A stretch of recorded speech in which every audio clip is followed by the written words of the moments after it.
Hello friends, my name is Harshit Dwivedi and I again welcome you all to my audio tutorials. In the previous audio tutorial, I will told you about the Simla Conference 1945. In this audio tutorial, I will tell you about the 1946 Cabinet Mission to India. Now, this 1946 Cabinet Mission to India was next in line to Simla Conference 1945, an effort by the British government to arrange for a proper political leadership in India. This cabinet mission was comprised of three cabinet ministers of England. They were the Secretary of State for India. It was Sir Patrick Lawrence, the President of the Board of Trade, Sir Stafford Cripps, and the First Lord of Admiralty, V. Alexander. One important point to note here was that in the cabinet mission of 1946, Lord Wavell, who was then the Viceroy of India, did not participate. So, if we talk in layman language and I tell to you about what were the most important objectives and aims of this mission, then the first very important aim of this mission was to devise a machinery which would be entrusted with the task of formation of the Constitution of Independent India. Second was to make arrangements for the interim government, that is, the government that would be in power and would make laws before the Constitution of India is formed. So we can say that this mission, that is the cabinet mission, was an informal declaration on part of British government of the freedom or independence of India. Now, point wise, I will tell you about the various important features of the Cabinet Mission Plan 1946. Almost all of these features of Cabinet Mission Plan 1946 are very important. The very first proposal that was put forward by the Cabinet Mission Plan of 1946 was that India shall be a Union of India, which would have exclusive powers to deal with the foreign affairs, communication and defense of the country. This was the very first important feature of the Cabinet Mission Plan of 1946. The second most important feature of this 1946 Cabinet Mission Plan was that it recommended an undivided India. That is, it was against the idea of dividing India into two separate parts, and it turned down the Muslim League's demand of a separate Pakistan. Also, the cabinet mission restricted the communal representation, but somehow, in an indirect way, it tried to satisfy the needs of the Muslim League. Now, the way in which this cabinet mission plan did this was that the provincial legislatures were broken up into three sections. These sections were named as Section A, Section B and Section C.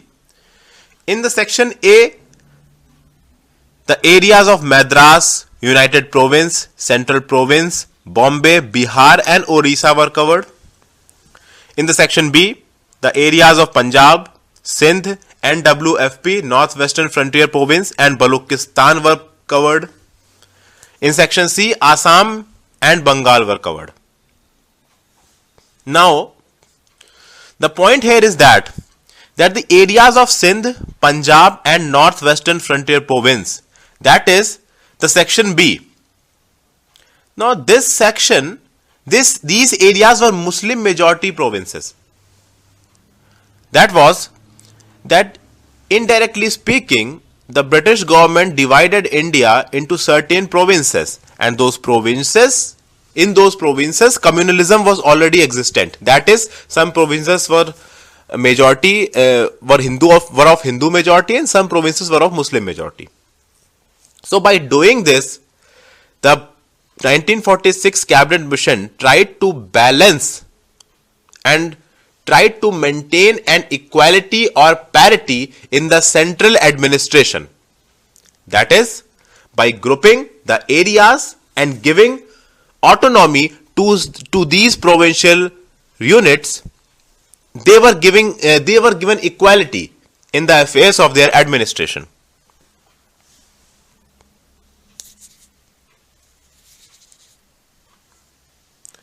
This plan of this main feature of 1946 cabinet mission that was put forward on May 16 envisaged a united India in line with the Congress and Muslim League aspirations. That is, by doing this was a plan that was midway between the Muslim League and Congress aspirations.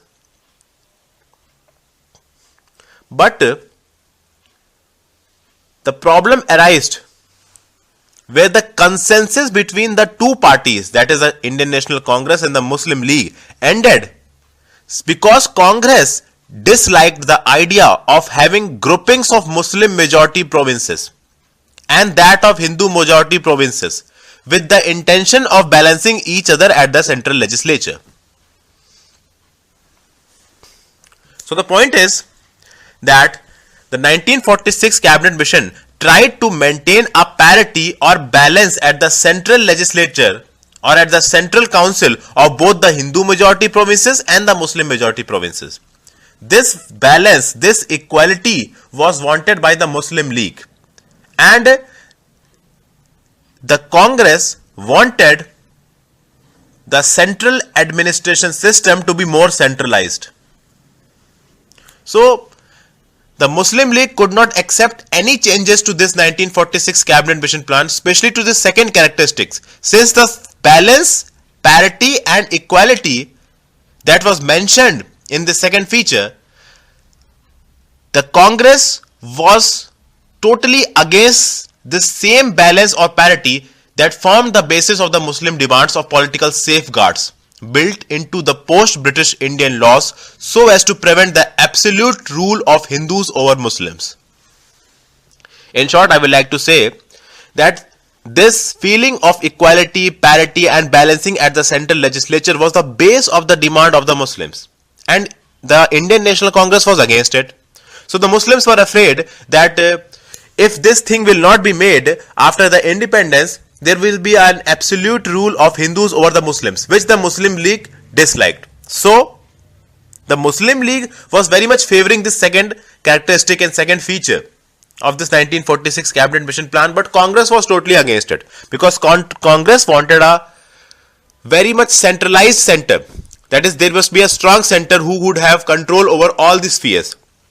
And if such an arrangement is to be made, then almost equal representation would be given to the Hindu and Muslim majority areas, and the centralizing tendency of the central council will not be that effective. So this was the second most important plan or feature of this cabinet mission plan. The third most important feature of this 1946 cabinet mission plan was that the Indians were given the right to cede from the Commonwealth. That is, it said that Indians at any point in the future, if they want to secede or be separated from the Commonwealth, they could do that.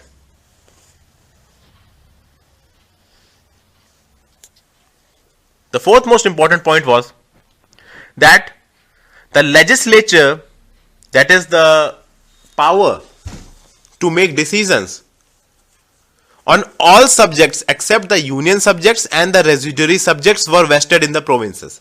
That is, the provinces were free to make decisions on all the subjects that were not mentioned in the union list and the residuary list. And actually there was no such thing as residuary list. There were union list and there were state list. And all those subjects who do not come under union list and state list, they are automatically termed as the residuary subjects or residuary list.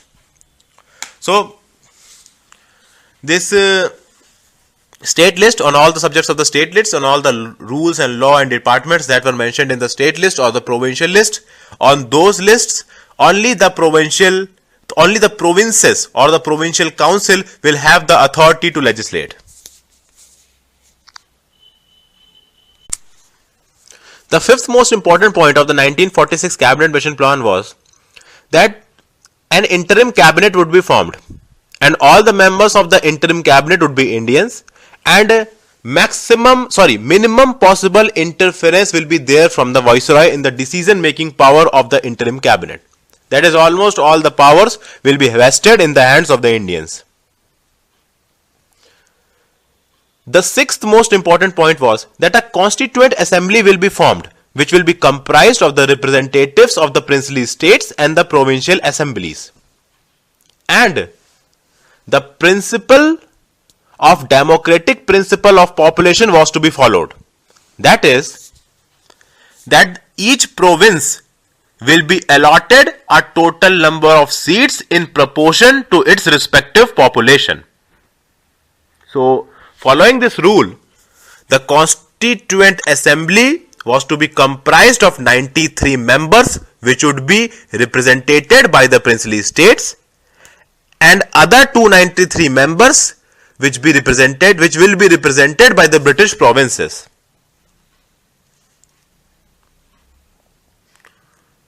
So, in short, these are the most important points of the 1946 Cabinet Mission of India. And one thing very interesting was there, that 1946 Cabinet Mission of India did not give power totally to the Muslim League. That is, they rejected the idea of the partition, but by their cunningness and you can say by their innovativeness or by their good management skills, they gave appropriate representation to the Muslim League. That is, they formed a group, the group of the Sindh and the NWFP and Balochistan and Punjab, and that group was to be ruled by the Muslim League only. A certain set of subjects was there, and on those subjects only Muslim League can legislate. This was the rule made at that time. But the point was that by doing this, a certain amount of balance, a certain amount of equality was being made at the central level. That is, that obviously the members that were given the membership in the Constituent Assembly of India, they had the power to vote on any bill, they had the power to veto any bill.